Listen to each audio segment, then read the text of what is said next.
एबे तो पोटल सीजन चलती खरा दिन रे आपण माने बिना पियाज रसुण रे तो बहुत प्रकार रे पोटल तरकारी करी खाइथिबे। मु आज जो प्रोसेस रे पोटल तरकारी करिछि आपण माने कोन सेही प्रोसेस रे केबे ट्राई करिसेंती कि जदी करि नाहंती ताले वीडियोटी शेष पर्यंत निश्चय देखंतु। आजिकार ए रेसिपी बहुत दमदार और बहुत टेस्टी रेसिपी। एठी नेछि नडिया कोरा आ चारु मगज ए सब को कोन करबा ना गोटे भलो गोटे चिकन पेस्ट बनै के आनिबा। तापर मुझे दी प्रकार पेस्ट बनी गोटे हूँ नड़िया आ चारु मगजर पेस्ट आउ गोटे अदा जीरार पेस्ट। मुझे एका सहित अदा जीरा नौ पेस्ट नौनी माने नड़िया कोरा अदा जीरा ए सब सांग करके नौनी मु अलग अलग कर नौची। वीडियोटी लास्ट पर्यंत देखिले जानीपारे जे मु नड़िया कोराटा कौटी यूज करुँची। तापर ये देखंतु पूरा बढ़िया भाव चिकन भाव ये पेस्ट हो जाइए। गोटे जगार काढ़ीदबा जगार काढ़ी से जगार इन अदा जीरा को आम कौन कर भल भाव चिकन करके बाटीदबा। आपण मैंने भावुवे जे जीरा अदा सहित नड़िया कोरा तो बाटी देते एका सहित होता किंतु तार टेस्ट अलग आसो। आउ नड़िया कोरार जो टेस्ट थाए सेटा सांगरे माने अदा जीरा सहित कषिले सेटा तो भल लगे ना, सेटा पछकू कषिले भल लगे। ये देखो नहीं जाइए मु अदा जीरा कस्तूरी मेथी तापर किछि डालचीनी गुजराती नहीं जाइए। डालचीनी गुजराती के माने सादा तरकारी बाटिले टिके भल लगे खाइबा। तापर ये देदेबा सुखिला लंका। मुझे सुखिला लंका नहीं आपण मैंने चाहिए भी कंचा लंका भी यूज करेंगे कि लंका पाउडर भी नहीं पारे। मुझे लंका पाउडर यूज करनी। ये देखो पूरा बढ़िया भाव में पेस्ट तैयारी दी प्रकार आमर बाटण रेडी हो। ये आलू पोटल को बढ़िया भाव में चोपा छड़े रखीदे। पोटल को मुझे चौक चौक कर काटी। आपण मैंने जब पसंद है गोटा पोटल भी एमती आपण मैंने करेंगे बढ़िया लगे खायापी। तो कौन करेंगे भल भाव में पोटल को अलग कर भाजवा और आलू को अलग कर भाजवा। आलू पोटल एका सहित भाजबेनी कहीं आलूटा भजा हो पोटलटा जमा भी भजा हेनी से आग पोटलटा भाजीदेवे अलग अलग करके देखिए बढ़िया लगे खायापी। बहुत जन अच्छा एका सहित भाजी दिखती किंतु एका सहित भाजिले पोटलटा भाजिया को असुविधा हुए से जहाद्वारा कि तरकारीटा एत भल आसेना माने बास्ना आसेना कि फ्लेवर भी भल आसेना। ये देखो ये पूरा पोटल बढ़िया भाव एति ही लाल कर छांकीदबा। से तेल देदेबा आलू आलू को भी एमती लाल लाल करके छांकीदबा। आ मुझे लुण देनी आपण मैंने जब भजार लुण देवाक चाहूबे लुण टिके देदेबे। तापर कौन करेंगे ये देखो तेल रे आलू बढ़िया भाव में देदेबा। आउ जदि आपण मैंने आलू रे भी लुण देवाक चाहते से भी देदेबे। मुझे खाली सिंपल वे रे सेमती भाजी देछि बेसी तामझाम करिवार नाही। खाली आलूटा टिके लाल है पर्यंत मु भाजबेनी बढ़िया भाव में।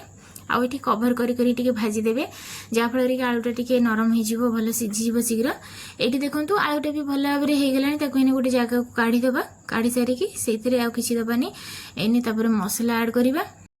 एमती किए बिना पियाज रसुण पोटल तरकारी खाइबा पसंद करती कमेंट माध्यम निश्चय जनईदेवे।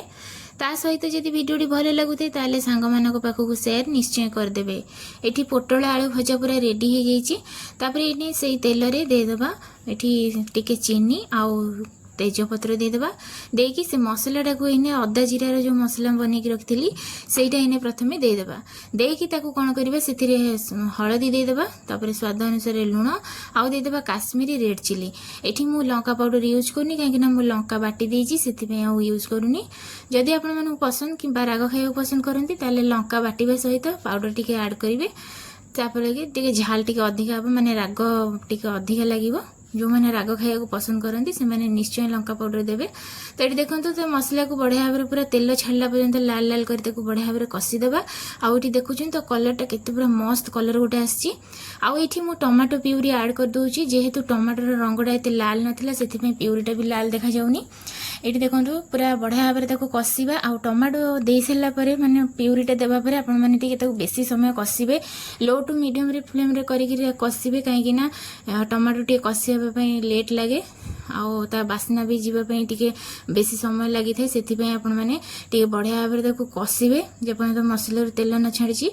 तो ये माने टमाटोटा को भल भाव में कषि सारापर जो नड़ियार बाटणटा रखी थी सेटा इन्हें देदेबा नड़िया पेस्ट को।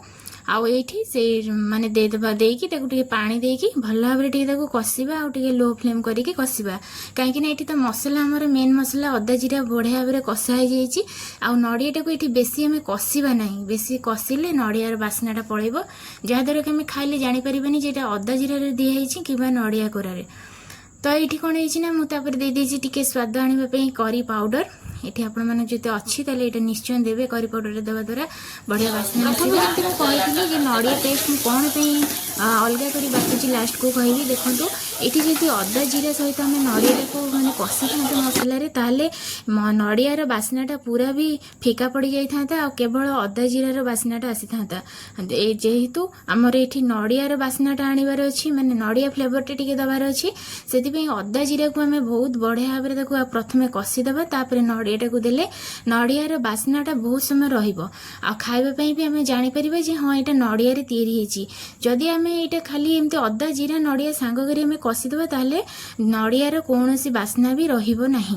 तो ये देखो बढ़िया भाव में मसला सब कषि सारापर मुझे आलू पोटल ताकू किसी समय कषिला मसला सहित तापर देदेबा पानी एठी टिके सुखा सुखा करेंगे ये झोल बनइले भल लगे ये आलू पोटल सीझापी जी आपर पानी आवश्यक से हिसाब से आपने देवे। ये देखो पूरा मसलार जो तेलटा छाड़ी केते बढ़िया पूरा दुर्दांत पूरा कलर गोटे आसी पूरा हेवी टेस्ट होता आपण मैंने निश्चय यही प्रोसेस रे देखो थरे रोषे करूँ आपण मैंने जितेबाला भी बिना पियाज रसुण तरकारी करेंगे ठीक यही प्रोसेस रे कले देखिए आपण को बहुत बढ़िया लगे खाइबा। आजिकार वीडियो आपण मानक किपरि लगिला कमेंट माध्यम निश्चय जनइबे जीवा पूर्व चैनल टू मोर सब्सक्राइब करके निश्चय जीवे आउ वीडियोटी पे छोट लाइक माध्यम निश्चय जनइबे आउ बढ़िया बढ़िया कमेंट माध्यम जनइबे आपण माने आपण मानक रेसिपीटा किपरि लगिला आउ हाँ सांग मानक पाखक शेयर निश्चय करिवे। एई रेसिपीटा उपास बार प्रतरे खाइबा पई बहुत गुटे बढ़िया रेसिपी गुटे स्वादिष्ट रेसिपी। एबे तो पोटल सीजन चलची आपण माने निश्चय थरे हेले भी जदी केबे ट्राई करनाती एई रेसिपीटा निश्चय ट्राई करिवे।